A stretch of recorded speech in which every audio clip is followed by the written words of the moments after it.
اعوذ باللہ من الشیطان الرجیم بسم اللہ الرحمن الرحیم۔ السلام علیکم اسٹوڈنٹس، امید ہے آپ سب خیریت سے ہوں گے۔ اللہ تعالیٰ آپ سب کو اپنے حفظ و امان میں رکھے۔ میرا نام ہے مس صدف قریشی اور میں آج یہاں موجود ہوں کلاس 6 کی اردو کی ٹیکسٹ بک کے ساتھ۔ ہمارا چیپٹر ہے اشتہارات ضروری نہیں ہے کہ۔ اس چیپٹر کو پڑھنے کے بعد آپ اس قابل ضرور ہو جائیں گے کہ آپ سمجھ سکیں کہ مزاح کے معنی اور مفہوم کیا ہیں اور سنجیدہ اور مزاحیہ تحریر کا کیا فرق ہے۔ سب سے پہلے بڑھتے ہیں اپنے الفاظ معنی خاص الفاظ کی طرف۔ فہمائش، گھامڑ، پھاوڑا، حاذق، دانست، اوباش، دوشیزہ۔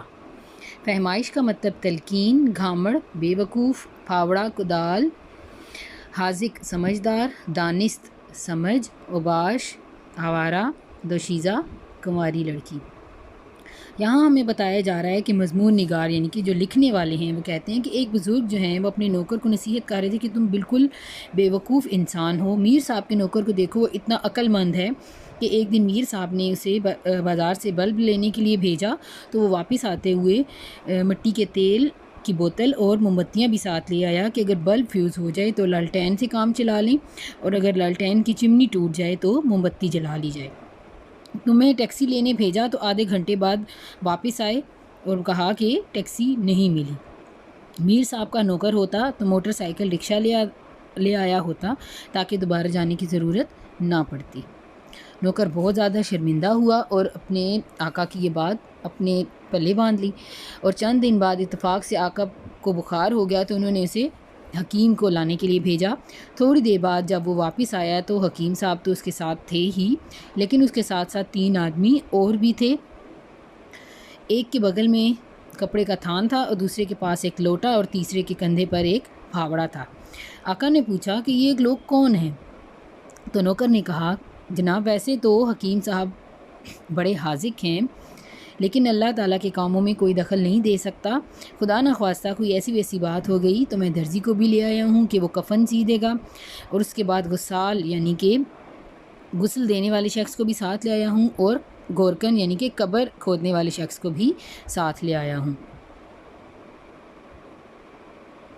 ایک ساتھ اس لیے لے آیا کہ بار بار بھاگنا نہ پڑے۔ ایسے ہی ایک دن جو ہے بزرگ اپنے دوستوں میں بیٹھے ہوئے تھے۔ گلی سے ایک ریڑھی والا گزرا اور وہ انگور بیچ رہا تھا۔ انہوں نے لڑکا بھیج کر اسے بلایا اور کہا کہ میاں جی معاف کیجیے، ہمیں ضرورت نہیں ہے۔ پھل والا چلا گیا تو ہم نے عرض کیا کہ اس چیز کی بھی کیا ضرورت تھی، وہ تو جا ہی رہا تھا، اسے روک کر یہ سب کچھ کہنے کی کیا ضرورت تھی؟ تو انہوں نے کہا کہ احتیاط کا یہی تقاضا ہے کہ اس پر یہ بات واضح کر دی جائے اور اسے معذرت بھی کر لی جائے کیونکہ بیچارہ اتنی دور سے یہی امید لے کر یہاں پر آیا تھا کہ اسے پھل بیچے جائیں گے۔ دوسرا یہ کہ اسے یہ گمان نہ ہو، اسے یہ وہم نہ ہو کہ اس گھر میں شاید بہرے رہتے ہیں جو اس کی آواز سن نہیں سکتے۔